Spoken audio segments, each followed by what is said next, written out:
Welcome to Bills by the Numbers, where we let the stats tell you where the Bills are at. We're presented by FanDuel. Make every moment more. Coming your way, how does the Bills secondary pivot after the season-ending injury to Tre'Davious White? We run through the scenarios and options. Is the offense capable of sustaining their recent run of success? And if yes, why? And we get you ready for Bills Jags in London. They even serve coffee over there?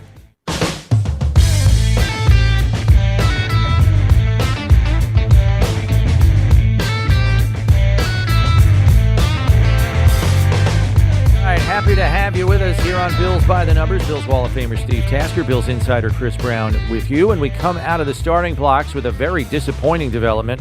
In Buffalo's secondary, Tre'Davious White lost for the rest of the season after he ruptured his Achilles against the Dolphins in Week 4. You feel horrible for the player, no matter who it is, but knowing that Trey put in the time and effort to come back from a season-ending ACL injury toward the end of the 2021 season, was just starting to round back into form at the start of this season. Kind of tough to see that happen, man. Yeah, it's heartbreaking, and for most of us, it's just it's a detriment to our team. You know, we're missing a great player. For Tre'Davious, and I've been there. It's just like it just drops you at the bottom of a long, hard, mountainous climb that you've got to make to get back to where he was, 4 days ago, and it's just. Yeah, it's part of the game, no question about it. It's not the best part of the game by any stretch of the imagination, and it's difficult to see because it's a lot like life. Bad things happen to good people. Yeah, it's part of the game. These guys, and you can say these guys know what they sign up for, but to have an injury like that happen again, even like his ACL 2 years ago, was non-contact, kind of just running around out there. It's just tragic. It's heartbreaking, and it's going to be a long road back for him, and hopefully he'll decide he wants to make that trip. Yeah, as cruel as that injury might be, the team has to carry on, and we got a peek at the remainder of that Week 4 game against Miami as to what the secondary would look like the rest of the way. Dane Jackson came on to replace Tre'Davious. Christian Benford returned from a shoulder injury earlier in the game to finish it. First, Steve, have you been encouraged by what you've seen from Christian Benford thus far this season as a starter? Yeah, very much so. He's a physical player. He's headsy. His athleticism. He's drafted in the 6th round for a little bit of a reason, but he's got good size and he's physical. He does bring something to the table. He has got the right mentality of being a grinder. Bad play doesn't affect the next play, and a good play doesn't affect the next play. He is on it every play and attacks it the way he always does. So he's a very consistent player. I've liked that, what I've seen about him. He's in the right spot. He knows what he's supposed to do. He has spent a lot of time, you can tell, in the playbook, knowing exactly, and he's getting more and more nuanced, particularly with the help of 2 safeties now with Poyer and Hyde back there, who have had a year of conversations with him. And with those 2 guys out there, he seems to be growing. And that's kind of a positive thing. Even for a young player like Benford, he was good enough to get out there in Week 1 last year as a rookie on a 6th-round draft pick. Yeah. And he has grown. And that's kind of gratifying to see, I think. What sticks out for me, and sometimes it's hard to recognize this in players because it's not readily seen by the naked eye, but his mental toughness seems readily apparent to me. And I guess you kind of have to be when you're an FCS player in college and you're trying to make it at the NFL level. But there isn't much that gets him bent out of shape. There is no panic to his game whatsoever.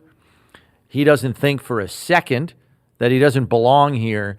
There is just this resolute, quiet confidence that he carries himself with, and you can almost feel it when you watch him play. That's what has impressed me the most about him. Dane Jackson made an impact as soon as he entered the game. Had a big tackle for loss, pass breakup on the 2-point conversion, but series in, series out, week in, week out. How do you see him faring going forward? Dane Jackson did make some plays in the game against the Miami Dolphins, and mostly because he got the opportunity. When he came in, he was targeted right away. by Tua, by Mike McDaniel. The Dolphins which you would went after him, expect. which is what you would expect. They got him on a couple of plays, no question, but he also made some plays as well. So you can expect that to continue. You're going to see Dane Jackson a lot, good and bad, because they are going to target him as what would normally be like the fourth corner on the squad behind Taryn, Tre'Davious, and Benford. So they're going to go after him, and you're going to see him a lot. He's a smaller guy. He plays aggressively, but he's a smaller corner. Slighter framed. And he's going to have to prove to some teams and some opponents of the Bills that he can hold up, because for the good plays that he made, the reason he made them is they were coming after him.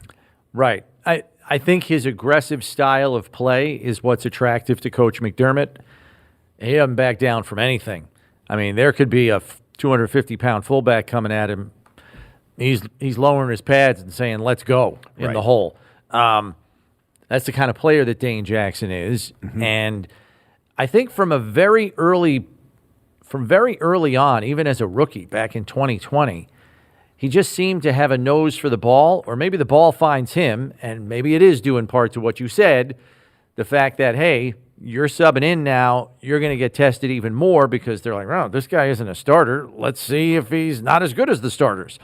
So that's probably going to continue this week against Jacksonville and in subsequent weeks. But again, this is a guy that is a hard-nosed player that I think's up to the challenge, so I'm interested to see, and not to mention the fact he's got a fair amount of starts under his own belt over the last 2-3 seasons. So it's not like he's a wet behind-the-ears rookie that's never started in a game before. He's got double-digit starts in his career, so hopefully that serves him well going forward. Then there's the former first-round pick, Kaiir Elam. Inactive each of the first 4 weeks, but he'll have to be up on game day now. I think there's a general consensus that Elam is the most physically gifted corner on the roster, so there are other reasons why he hasn't been dressed on game day. What do you expect his mindset to be after being inactive the first 4 games? I think he'll have a chip on his shoulder, no question. I think he'll have something to prove, and I think he's going to be highly motivated to play his best. I mean, this is a guy that really wants to get on the field, and that mindset is going to carry over. Now he's going to have to get on. He'll be on special team. He'll be doing something on game day. You don't have a guy come up and be active.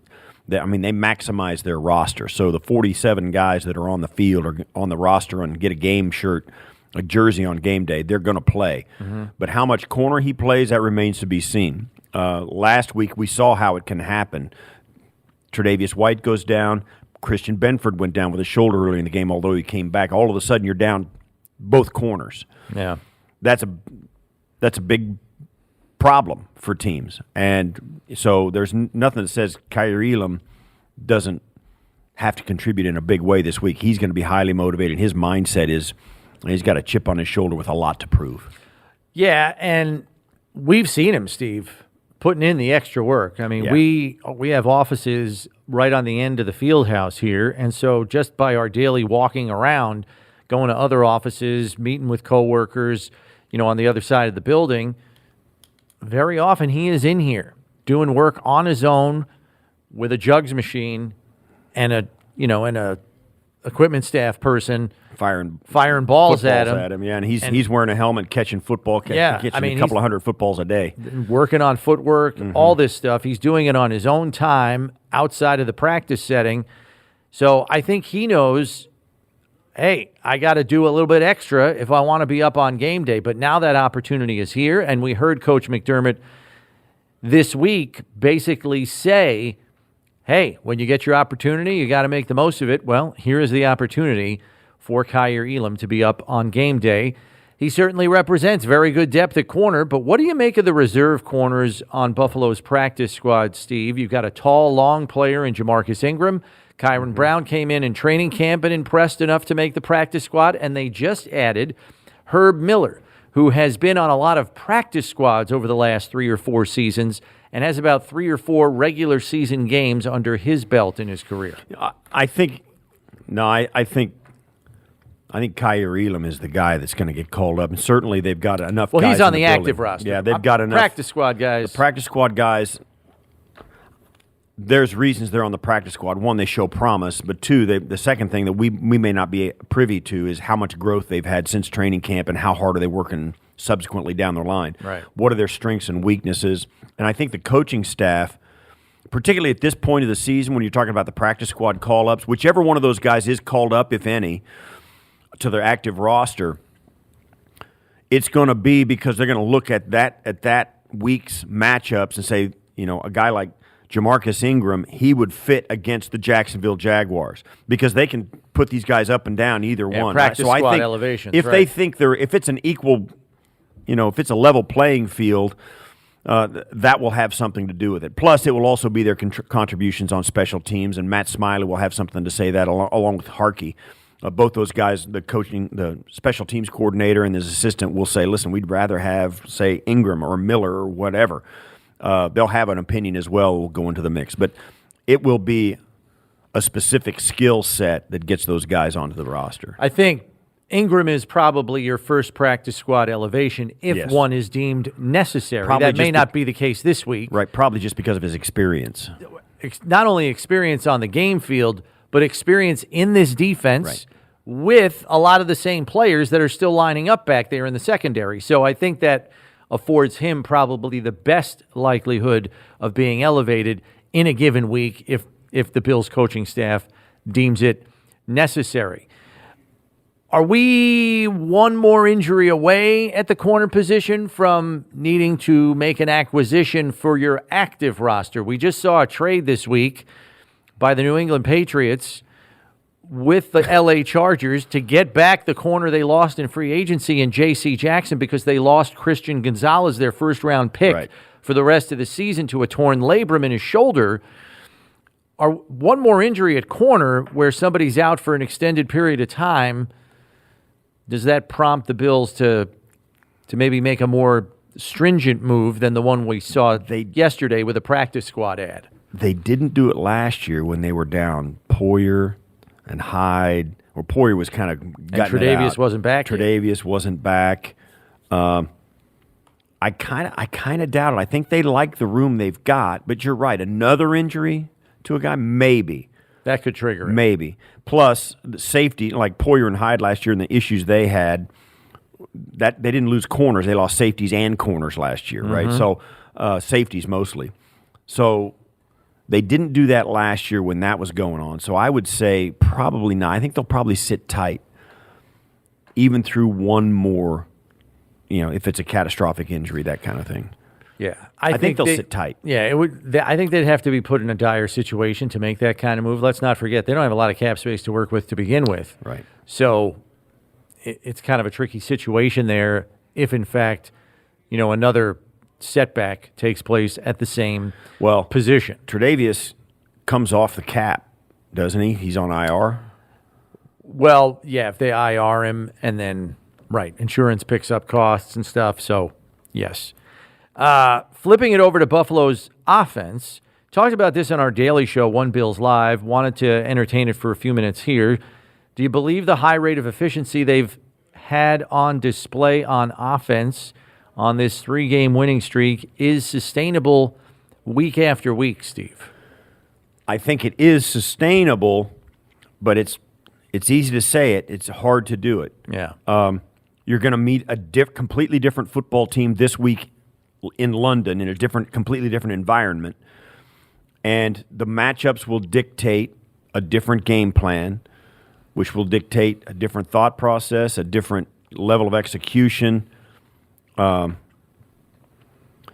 So you're going to have to prove your worth and your ability to do it in every situation. That's the difficult part of it. Yeah. You can come in with the same level of commitment, same level of focus and all that, but it's a different game plan. You're running different plays against different guys.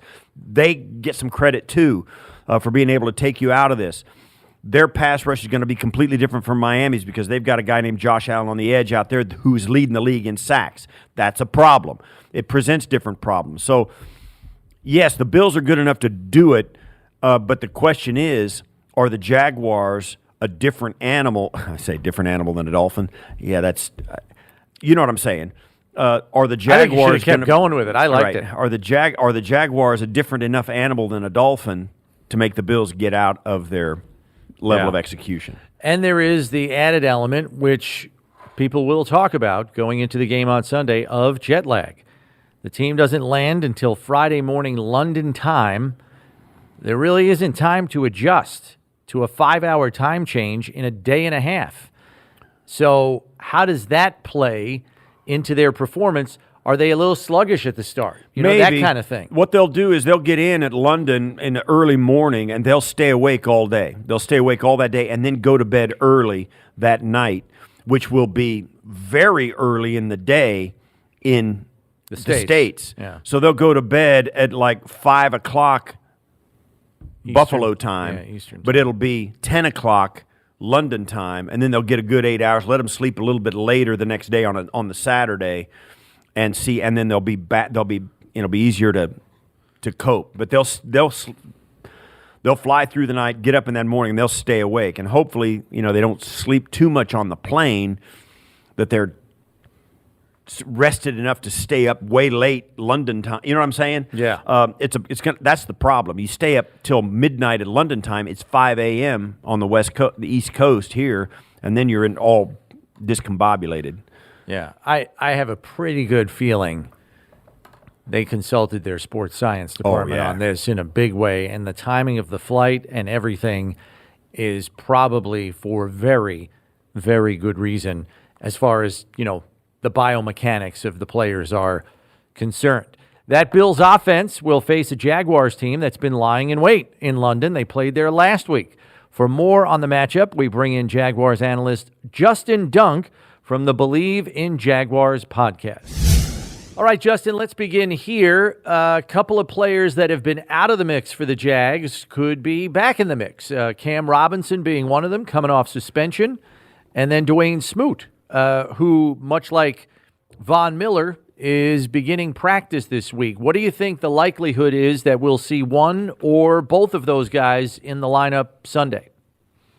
I think there's a pretty good chance we see Robinson. Doug Peterson did say on Wednesday that he wants to see how he does on the field, but in reality, he's been training and preparing for this date, week 5, his return from suspension. As for Smoot, I think that's a little bit more of a longer shot, although Peterson did say that he's been cleared and could be ready to go. They want to see where he's at from a football standpoint, and Jaguars fans know, and anybody who's been watching the team knows, that they could use that enhanced pass rush and perhaps move some guys around if Smoot is back. I think Robinson much more likely and will probably be on the field. Smoot, we'll have to see how the week plays out.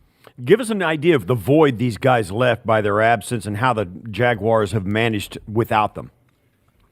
Major void on the offensive line for Robinson. Walker Little kicked out to left tackle, and Anton Harrison started at right tackle as a raw rookie. First-round pick, yes, lots of talent coming out of the University of Oklahoma, but he's taken his lumps, especially going against Chris Jones. And actually, he had a really good game last week against the Falcons, did not give up a pressure in a pile of work there in that start for Harrison. So Robinson coming back means that Little likely kicks back into left guard, which should help the interior of this offensive line, which has struggled at times in the first 4 games of the season for Jacksonville. Luke Fortner likely stays at center, and you have Brandon Sheriff at right guard. So that's really a much better offensive line setup, and you have true starters there. And on the other side was Smoot out, who was leading the Jags with 5 sacks before he suffered that Achilles injury last season that ended his year. They got Trayvon Walker playing on the edge. There are people that think he would probably be better on the inside if Smoot came back, and they've really not generated any pass rush from those 3 down linemen in their 3-4 set. So I think Smoot could help on a couple of fronts there.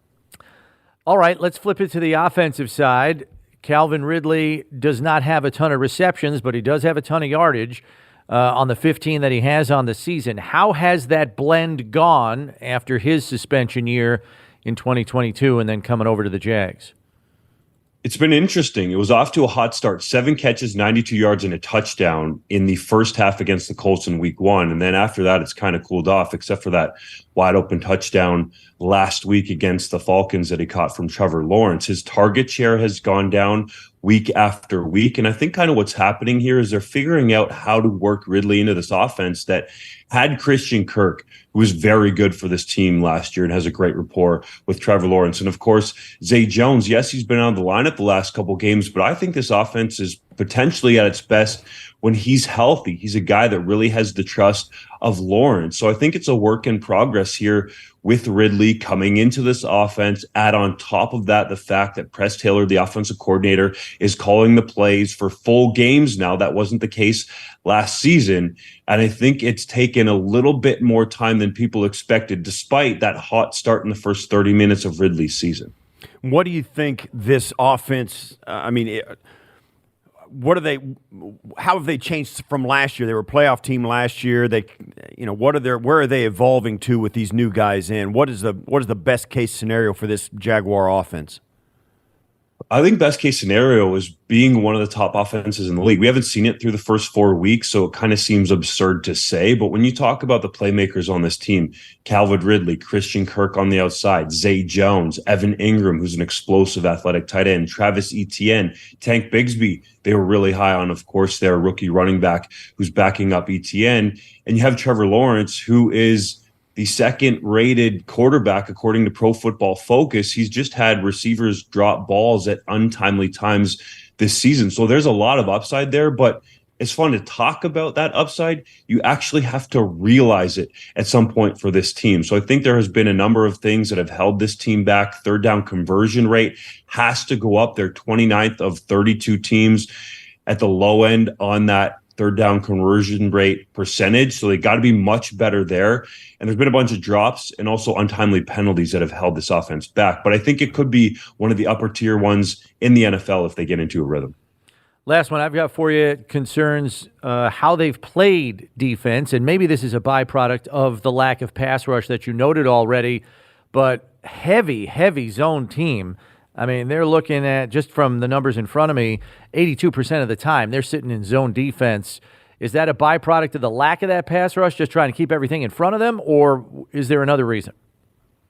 I think that's really been the main part of it. Yes, Josh Allen has been able to get after the quarterback, the edge rusher version of Josh Allen, of course, not the Bills quarterback. He's got a league-leading 6 sacks, but they've really played a lot of base defense and tried to keep everything in front of them and not give up some big plays. The Jags would really like to get Antonio Johnson back at safety because Rayshon Jenkins has kind of been hit or miss. Tyshawn Campbell is a young up-and-comer, big test in front of him this week with Stephon Diggs. So I think if you see Johnson get back into the lineup and potentially Smoot, although I think it's a long shot, that could change some things and allow them to mix up some coverage and not sit in zone, because Josh Allen's just going to pick that apart.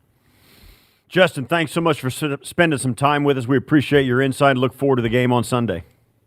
Thanks for having me, fellas. Hey, Bills fans, get in on the action with FanDuel, America's #1 sportsbook. Just download the app today to play any way you want. Plus, with live betting, you'll get updated odds on games that have already started.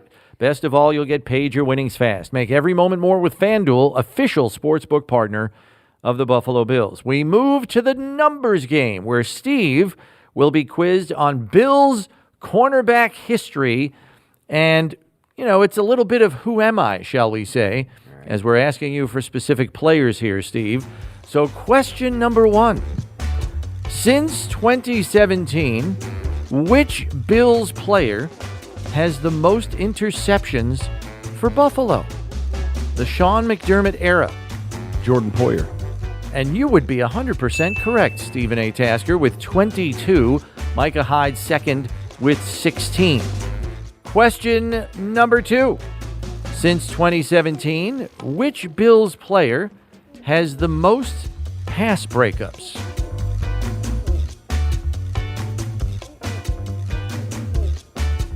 Matt Milano. It is not Matt Milano. I took a shot. I'll say, Tre'Davious missing. Micah Hyde.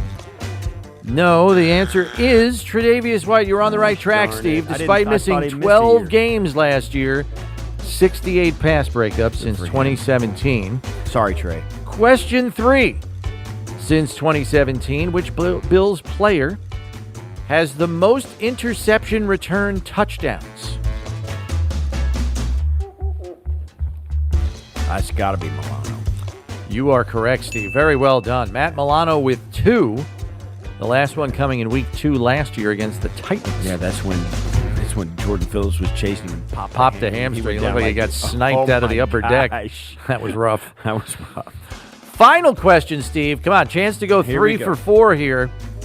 What Bills defender from your playing career era has the most interceptions from 1985 to 1997? We took your 13-year playing career and said, okay, seriously, which Bills defender from your era has the most interceptions for Buffalo? I'm going to say Mark Kelso. You got it, Steve! Way to go! Oh, that's a strong answer. Talking about? That's a strong answer. Yes. Mark Kelso. 30 interceptions in 99 games played. Well done, Steve. Thank you. Thank you Steve, very much. You were on fire this week. That was great. Thank you. I kind of feel like I almost made him too easy. Thank you very much. That was a great performance. 3 out Very of 4 nice. there. And you were on the right track with the one you got wrong. I know. And then you second-guessed yourself. I did. Time for our high-low picks of the week. High-low is the free-to-play game at FanDuel.com for a chance at $10,000 in total prizes. Pick the highest and lowest performing players and teams across various stat categories. The closer you are to the actual results, the more points you get, and more points means a chance at a bigger prize. I'll kick us off this week, and as hard as it might be, I am going to take the Miami Dolphins this week for highest passing yards. Tua is facing a Giants defense that is struggling to keep opponents out of the end zone. 30th in points allowed, and it's due in part to their offense not being able to stay on the field. But knowing Wink Martindale likes to blitz a lot, that's a recipe for disaster against Tua. So Miami high for passing yards. Yeah, the Giants' defense is struggling. All right, Steve, it's my turn. I'm going to roll with the Carolina Panthers against the Detroit Lions. Detroit's a respectable 11th against the pass. Aiden Hutchinson is tearing it up off the edge for the Lions on their pass rush. And Bryce Young, I think, is going to struggle against this Detroit defense. So the Carolina Panthers are going to go low for passing yards. All right, I'm taking the hot hand here. After a big night against the Jets, Isaiah Pacheco is my guy this week against the Minnesota Vikings. Vikes are 15th against the run. I think they're going to be too focused on Mahomes, which should allow Pacheco to bust off some long runs, so Pacheco high for rushing yards. Yeah, and I like that because you get these out-of-conference games. The Vikings don't see the Chiefs very often. The Bills know the Chiefs are going to chew those guys up. All right, here we go, Steve. Low for rushing yards, I'm going to take unknown Jaleel McLaughlin from the Broncos. Javonte Williams isn't expected to play. I think it's going to be a tough game for McLaughlin to be productive against a stout New York Jet run front. The Jets are playing against the Broncos. And they've got a backup running back to do it. So take the backup as low for rushing yards. That's a good pick there. How do you go against Puka Nacua when we're talking about the high for receiving yards? The rookie phenom in L.A. with the Rams. They're playing the Eagles, but Philly is a surprising, Steve, 27th against the pass. Granted, a lot of their opponents are behind, so they have to throw, but that's exactly why I like Nacua in this one, to get a lot of volume throughout the game. So Nacua high for receiving yards. All right, and finally, low for receiving yards. I'm going to keep the theme going here. Jerry Jeudy of the Broncos. I don't see that offense is going to do much against a Jets front. It's simply more talented. So Jerry Jeudy for low in receiving yards for the Denver Broncos. Yeah, right in that Broncos-Jets game. I get it. The Jet defense is for real. Yeah, it is. Our closing figure deals with Buffalo's defense. They are currently tied for the league lead in sacks. They lead the league in interceptions, and they are second in the league in opponent passer rating with a rating of 66.4. Only Dallas has allowed a lower passer rating, and their first 4 games were deemed to be the second easiest schedule in the league. That'll do it for this edition. Subscribe on whatever podcast platform you use so you know when our next episode is out, or you could watch us on the Bills YouTube channel. So remember, when you need to know about the Bills, you need to check Bills by the Numbers. For Steve Tasker, I'm Chris Brown. We'll catch you next week, everybody.